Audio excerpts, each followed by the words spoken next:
আল্লাহ রাসূল সাল্লাল্লাহু আলাইহি ওয়াসাল্লাম কোন একটা মজলিসে একজন আনসারী সাহাবীর ব্যাপারে ঘোষণা দিল, বলল এখন যে সাহাবী এসে বসবে সে সাহাবী জান্নাতি। আনসারী সাহাবী এসে বসলো, সবাই তো অবাক, আমাদের কারো ব্যাপারে বিশ্বনবী এই কথা বলল না, এই আনসারী সাহাবী জান্নাতি। আবার কয়েকদিন পরে আরেকটা মজলিসে বিশ্বনবী আবার ঘোষণা দিলেন, এই মুহূর্তে এমন একজন সাহাবী এসে এইখানে বসবে, এই সাহাবীটা জান্নাতি। সবাই খেয়াল করে দেখলো, আগের মজলিসে যেই লোকটাকে বিশ্বনবী জান্নাতি বলে ঘোষণা দিয়েছে, আজকেও ওই সাহাবী এসে ওই জায়গায় বসেছে। তৃতীয় দিন আবার বিশ্বনবী বললেন, এখন একজন সাহাবী এখানে এসে বসবে, সে জান্নাতি। সবাই খেয়াল করে দেখলো, ওই সাহাবীটাই আবার এসে বসেছে। সবাই অবাক, কি আজীব, কি আছে এই সাহাবীর মধ্যে, যে সাহাবীর ব্যাপারে খুব বিশ্বনবী তিনবার ঘোষণা দিলেন যে সে জান্নাতি।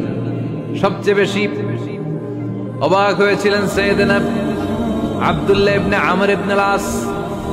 মনে মনে ভাবলেন, এটা তো চারটেখানে কোনো কথা না, বিশ্বনবীর অ্যানাউন্সমেন্ট।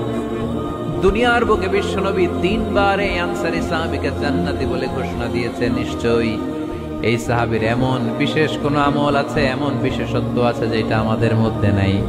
যেমন করেই হোক এই সাহাবীর ভেতরের সব খবর আমার জানতে হবে। সাইয়েদনা আব্দুল্লাহ ইবনে আমর ইবনে আস একবার পরিকল্পনা করে ওই সাহাবীর বাড়িতে চলে গেলেন, যে বললেন, ভাই আমার আব্বার সাথে কয়েকদিন ধরে ঝগড়া, আমার ঘরে থাকতে মন চাচ্ছে না, তোমার বাসায় মেহমান হয়ে এসেছি, যদি তুমি অনুমতি দাও তোমার বাড়িতে 3 দিন মেহমান হয়ে আমি থাকতে চাই। কয়দিন? শুনতেছেন, বুঝতেছেন, কষ্ট হচ্ছে না তো? ওই আনসারী সাহাবী বলে, আহলান ওয়া সাহলান, খুশ আমদেদ, এ আমার সৌভাগ্য, আমার মেহমান হয়ে আপনি থাকবেন, আসেন আমার ঘরে থাকেন, এই ঘরে আমি থাকি, আর এই ঘরটা মেহমান হিসেবে আপনারে দিয়ে দিলাম, থাকেন। এবার আব্দুল্লাহ ইবনে আমর ইবনে আস খুব ভালোভাবে ফলো করতে লাগলেন, কখন এই আনসারী সাহাবী কি করে। 1 দিন 2 দিন 3 দিন পর্যন্ত ফলো করার পরে সাইয়েদনা আব্দুল্লাহ ইবনে আমর ইবনে আস এমন কোন বিশেষ আমল এই সাহাবীর মধ্যে খুঁজে পায় নাই। 3 দিন গভীরভাবে পর্যবেক্ষণ, অবজারভেশনের পরে বিশেষ কোনো আমল ওনার চোখে পড়ে যায়। এবার 3 দিন পরে তো চলে যাবার পালা, ঠিক কিনা? এবার তিনি সোজা সাপটা আনসারী সাহাবীর কাছে যে ভিতরের কথা খুলে বলে ফেললেন, বললেন, ও ভাই, আসলে আমার বাবার সাথে এমন বড় কোনো ঝগড়া আমার হয় নাই, যে কারণে বাড়ি থেকে বের হয়ে তোমার মেহমান আমার হওয়া লাগবে, আমি বিশেষ এক উদ্দেশ্যে এসেছি। কি উদ্দেশ্য? আব্দুল্লাহ ইবনে আমর ইবনে আস এবার বলতে আরম্ভ করলেন, আমরা খেয়াল করেছি 3টা মজলিসে বিষ্ণু ঈসা ইসলাম তোমাকে জান্নাতি বলে ঘোষণা করেছে, তাই আমি জানার জন্য এসেছি তুমি এমন কি আমল করো যে কারণে বিশ্বনবী ঘোষণা দিলেন যে তুমি জান্নাতি।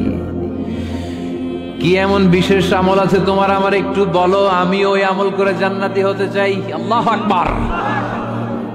এবার আনসারী সাহাবী মুখ খুললেন, উনি বললেন, ও ভাই আব্দুল্লাহ ইবনে আমর ইবনে আস, এমন কোন বিশেষ আমল আমার নাই, হালাল পন্থায় রুজি করি, ব্যবসা করি, নামাজের সময় নামাজ পড়ি, রাতে এসে ঘুমিয়ে যাই, ফজরের আগ দিয়ে উঠে তাহাজ্জুদ করি, সময় মতো জিকির আজকার করি, কোরআন তেলাওয়াত করি, কিছু দান সদকা করি, সবাই যা করে আমিও তাই করি, স্পেশাল কোনো আমল আমার জীবনে নাই। তবে আব্দুল্লাহ ইবনে আমর ইবনে আস, শুনে রাখো, একটা কাজ আমি প্রতি রাতে করি, হয়তো বা এই কারণেও বিশ্বনবী আমার ব্যাপারে এমন ঘোষণা দিতে পারে।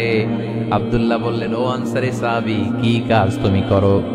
এবার আনসারী সাহাবী বলতে লাগলেন, প্রতি রাতে যখন আমি আমার বিছানায় ঘুমোতে যাই, আমি কারো ব্যাপারে কোনো রাগ, কোনো হিংসা, কোনো ক্ষোভ অন্তর নিয়ে ঘুমাতে যাই না। ওই দিন যার সাথে যা হয়েছে সবাই রে মাফ করে দিয়ে মিটমাট করে একটা প্রশান্ত অন্তর নিয়ে আমি বিছানায় ঘুমাতে যাই। ওই দিনে কেউ আমার গালি দিছে, কেউ আমার বকা দিছে, কেউ আমার বিরুদ্ধে মিছিল করছে, উল্টা পাল্টা যে যাই করুক না কেন, আমি কিচ্ছু মনে রাখি না। আওবি ইলা ফিরাশি, আমি এমন ভাবে আমার বিছানায় যাই, ওয়ালাইসা ফি কলবি হিকদুন আলা আহাদ, এমন অবস্থায় আমি শুয়ে পড়ি যে আমার হৃদয়ে কারো ব্যাপারে আমার হৃদয়ে কোনো ক্ষোভ নাই, কোনো হিংসা নাই, কোনো অহংকার নাই, সব রাগ ক্ষোভ ভুলে গিয়ে সবাইকে ক্ষমা করে দিয়ে আমি বিছানায় ঘুমাতে যাই।